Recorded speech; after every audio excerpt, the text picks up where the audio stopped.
Hey everyone, and we're back to do our next video. This one's going to be on Xinyan. This one's going to be a little bit different because the localization team did a really good job on localizing the content in the lore. So there's really not much to pick about or to explain and change in differences. But I do want to talk about Xinyan's representation as her character design, as like I guess a social commentary, because there were talks not too long ago when I was doing the Kaya video about what mihoyo was doing with Kaya and Xinyan and the chocho and the hilly churls. I think that's the English name for them. Some people were saying, pointing out that they called Kaya exotic, and that's, if you watch the Kaya video that I did, that's really just a localization translation error that they made, and I hope they fixed that. But I do want to talk about Xinyan and how she is designed in terms of, I guess, a social commentary on prejudice and how, I guess, society as a whole looks at people with darker skin.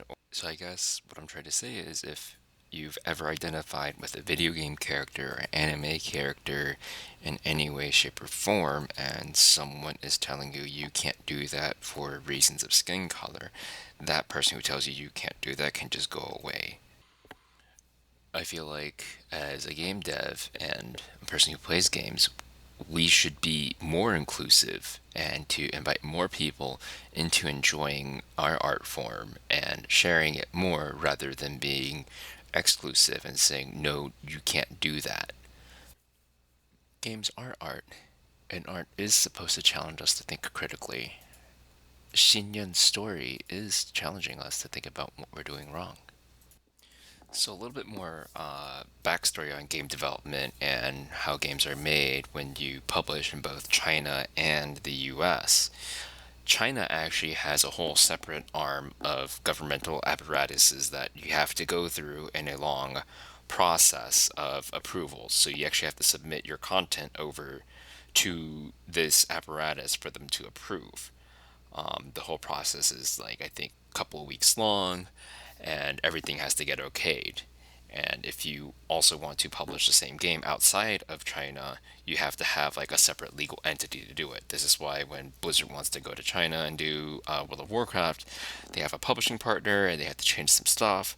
So when mihoyo does something, they have to go through this process again with the same apparatus before they can publish it inside China, and then outside of China they have to like localize it and get that whole thing done. So this gets viewed a lot, and when they go through the whole process, they're looking for specific things because that's how they are. So it's actually surprising to me that a lot of this made it through, but I think they did their best to try to point out some of the issues in the social commentary that they're trying to do. So the overview of the character, her constellation is 红檀四弦座.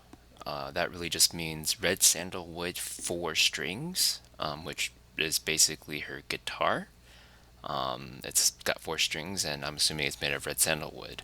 The English name's got Fila ignium. I'm guessing like fire strings. Kind of makes sense. It's really important that she's actually a pyro character. If you look at her name, Xinyan, this is you take the character for Huo, fire, and you put three of them together, and that's a lot of fire. So we have this with a lot of other characters. You can actually do it two. So Wood has it with like Mu, Lin, and Sun, and then there's like water, which is like I can't remember what the three waters is, and there's like dragon, and actually there's one with like four fires, which probably just means four more fires. Funniest one I can think of off the top of my head right now is the onomatopoeia for like a loud explosion. Hong is three cars put together. It's like a giant wreck. So you take three cars and you put it together. It's Hong. I just thought that was kind of fun. So let's see. Oh yeah, over here, you'll see that it says that she is the only rock and roll artist in the Yue, and it is to bring forth passion and song against prejudices. So prejudices here is in brackets. I think that's a deliberate choice, and you'll see this throughout the entire story. Every time you see it, it comes up. It's in like quotation marks or brackets. Normally, when we say bias, the word we would use is 歧视. So when you say 你歧视别人, it's like you're being like, biased against someone, usually like racist or sexist or something like that. But they changed this into a more passive tone where there's people 有成见, like you have a prejudice instead of an active form of like 歧视, like you're actively doing something. That's just saying we have these internal biases. And I think that's how they're kind of getting around some of things that may have been flagged for not letting them get published. So that's how I think that they're trying to tell this story. So the character's details start off talking about rock and roll. If you do a little bit of music history, you'll know that rock and roll came from black people. And rock and roll is a very focal point in Xinyan's character design. And I think this is an intentional point that they wanted to make for her story and how she is presented and how the people around her react to her. So, story one is the first part I see the translation for Chen Yanjun appear. It's Millilith, and I don't know the origins of that word. Chen Yanjun just means Thousand Stone Army, but Millilith is just drawing a blank when I Google. So, if anyone knows, feel free to leave a comment. Story 2. This is where I start getting a little bit picky about it. So first, Xinyan is supposed to be tall, but we're using the middle height model and not the Ningguang Lisa height model. So I don't know why they decided not to go with the taller model. She's supposed to be tall and there's one available. That one's kind of confusing to me. And then as we go through the story, you'll see that, they say kids will cry by running behind their parents, or like people will, move out of the way for her. And this is all because she looks different. And if we take the inspiration of regions to be loosely based off of certain cultures and areas, like Mondstadt's supposed to be Germany and the Yue is supposed to be like China, I feel like this does point out that, we do have a problem with colorism and looking at dark skin being a negative thing. And this is basically a social commentary on that. And even says here that she feels like she gets blamed for not doing anything. It's just like just existing can feel like a crime, and that's true basically everywhere in the world for, black and brown people. And this whole thing for me is just pointing out that this is a problem, right? And what really hurts here is that she looks at herself in the mirror and massages her face to try to like relax her eyes a little. Like, I don't know. I feel like there's probably someone in the world who's like looking in the mirror right now and is just not happy with the way they look because we as society don't talk about this or don't like address our prejudices enough, right? And I think that's really sad. In character story part 3, we get a canonical interaction between Xinyan and Xiangling. It's a fairly wholesome interaction where, Xinyan gets to try new recipes for musical inspiration, and they really enjoy each other's company. And Xinyan will sometimes tell Xiangling at the end, like, that dish was awesome, 很摇滚嘛. But the way Xiangling reacts still tells me that if we assume that playable characters are the heroes and exemplars of our society, then we still have work to do because when Xinyan says 很摇滚, that's like the utmost compliment she can give. But for some reason, Xiangling 就是开心不起来的样子. Like she doesn't feel too happy or just can't be happy about it. I think there's a communication error there that they're not syncing up on.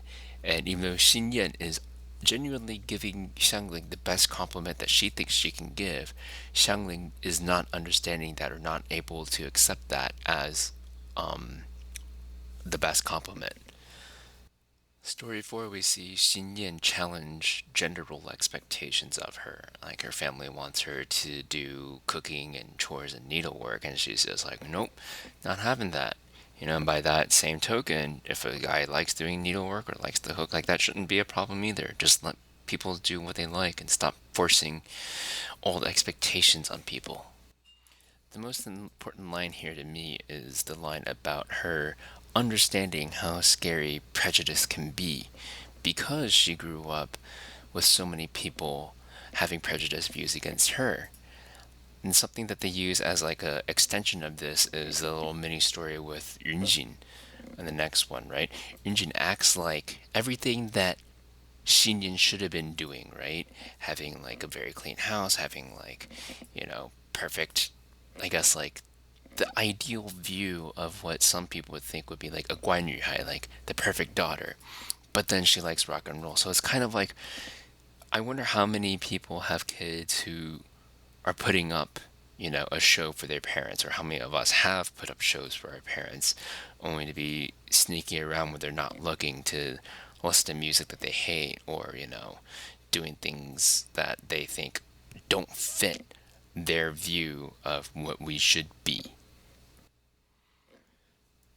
In story 5, this whole, like, continuing prejudice thing gets represented as a way where if someone grows up with these prejudices, they start to limit their own growth and where they can go further in life, right? 许多大人就因为呈现事半功倍, right? So they kind of hold themselves back because they've been exposed to all these other prejudices from society that they believe things are a certain way and they don't really grow.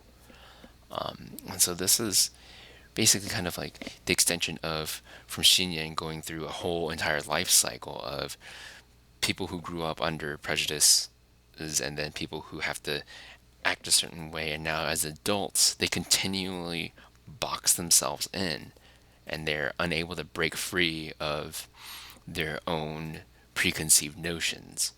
So this whole story with Xinyan from like story 1 to story 5 is just pointing out the fact that we are not, like, we as a people are not doing enough to break out of our cycle, and we're just perpetuating this cycle. So again, like I said, we have to do better, we have to do more. On to the quotes and the voice lines. I like the voice direction that they use to give her a southern accent. I actually grew up in the South, so I'm familiar with a lot of the prejudices that come with people when they hear someone speak with a heavy southern accent. So I think that's a pretty relatable point, using this kind of accent and how Xinyan's story is. If there's fire in your soul, you gotta rock and roll. So come on, let's get moving. 摇滚不可缺少的就是激情。喂，别发呆了，快动起来！ In the chat vigor line, the localization team did a great job putting a little rhyme in here for the there's fire in the soul, you gotta rock and roll. Mandarin actually misses that. It just says the thing that you can't have less of in rock and roll is passion. And 别发呆了 is don't sit there and just like stare. Let's move. Almost about to go live over here. You coming? 马上就要演出了，你也一起来嗨吗？ In her good evening line, they kind of miss the little bit in the Mandarin where they say 马上就要演出了，你也一起来嗨吗？一起来嗨 means like let's go get amped up, let's go get, like, for lack of a better term, like get high, but not in, that sense, but like to get your energy up and everything.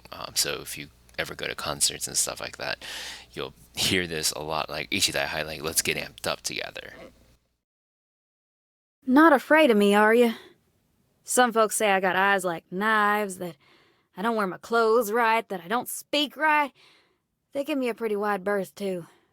Really, can't a girl sport her own style without being looked at like she's some weird creature out of who knows where? 你居然不怕我？唉，有人说我眼神跟刀子一样，衣服不好好穿，讲话也不守规矩，他们一看到我就躲得远远的。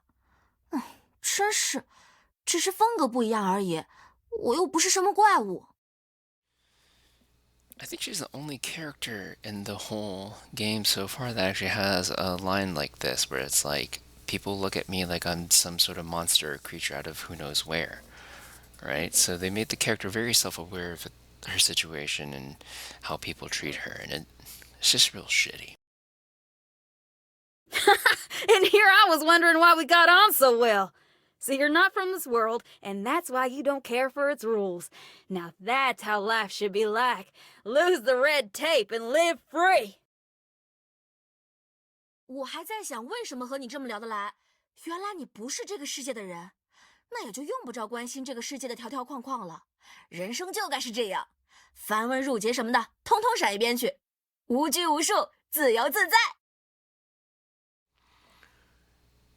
When you get to friendship level 6, you unlock this line in About Us talking about kindred spirits, right? And she's like, "Oh, you're not from this world. That's why we get along so well." Like, she literally doesn't feel welcome where she was born and where she's lived. You know, that again, like, it's just awful. There was this one fella who invited me to perform at his place back when there weren't many who would give my music the time of day. I was touched, let me tell you what. Like, hey, someone gets it. I agreed right away. But when I got there, I found out that he was the consultant at the Wangsheng funeral parlor. Oh, what a weird guy. I mean, how was that appropriate? 以前没什么人听我的摇滚，有一天他突然来邀请我，说可以去他那里试试，合适的话可以去当驻唱歌手。我心里激动啊，终于有人理解我的音乐了，就直接答应了下来。结果去了场地才知道，他居然是那个往生堂的客卿，这明显不合适啊，真是个怪人。Outside of Xiangling, other characters have reached out to her and have tried to help her, right? Like Zhongli is such a dad. He's like, "Hey, why don't you come here and do a performance?" I mean, obviously, rock and roll concert at a funeral parlor. I mean, some people probably might think that's inappropriate. Some people might like it, but at least that, you know, Zaddy reached out and gave her a chance. Her? She speaks her mind and has a big heart, and we get on great. The Crux's adventures are real epic. They've given me tons of inspiration in the past. I even wrote them a song. Nowadays, I just need to sing the first line and most all the sailors will join in. It's fast becoming a new sea shanty, it is. 他说话直爽，气量也大，聊起来特别投缘。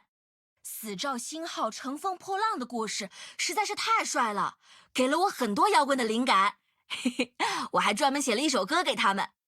现在只要我唱第一句，好多船员都能跟我唱下去，都快变成船歌了。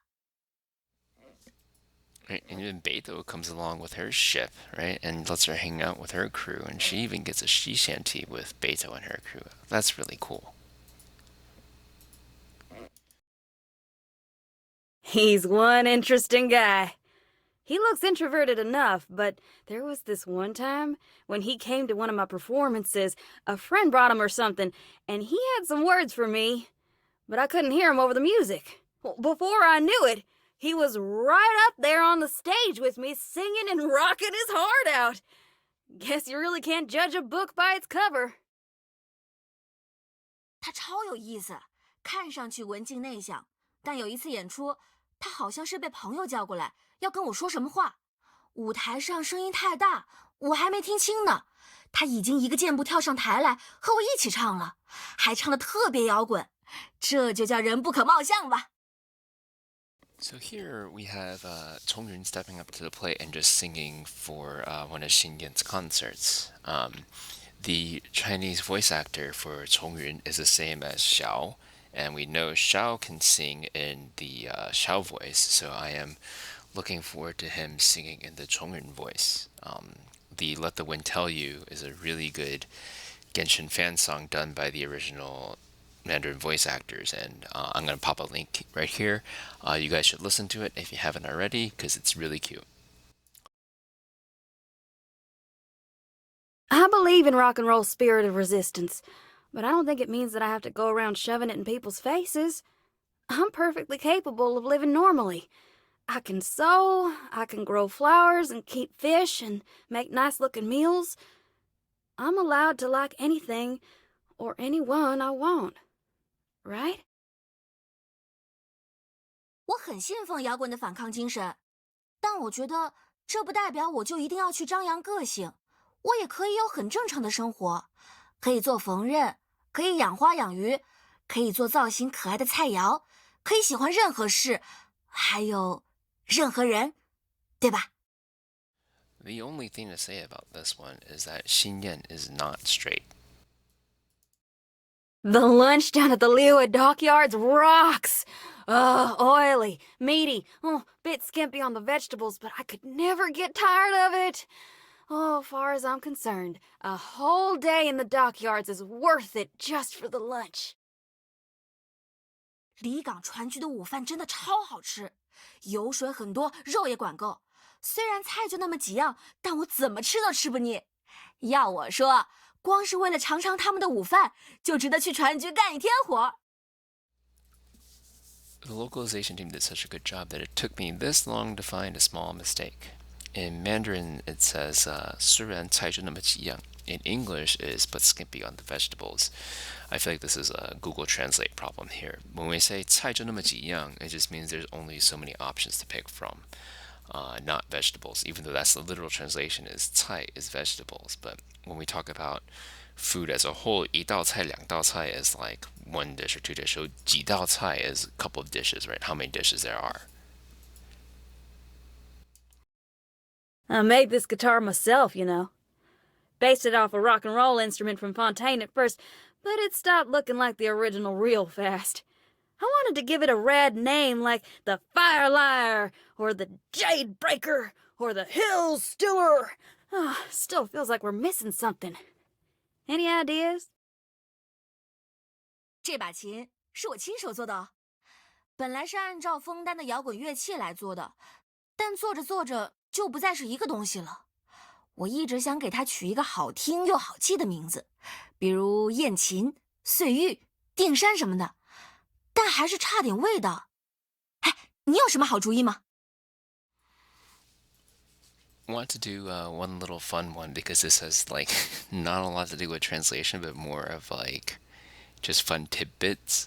In my opinion on this is that she wants to name her musical instrument, and it is a musical instrument that links to her power. And I'm just plugging again, 我道祖师 and 陈情令 here. Like they have named objects. These are basically like named magical items, right? So you have like 陈琴 for the flute, and I forgot what the 古琴 that Lan Wangji had is, but this is basically her equivalent. Is that her qin? Like she needs like a name for it. So maybe like sometime in the future, maybe her instrument will, we'll see some changes in more character stories. I'm just looking forward to this because it kind of links to one of my favorite Shinsha genre style things. So I'm really liking it.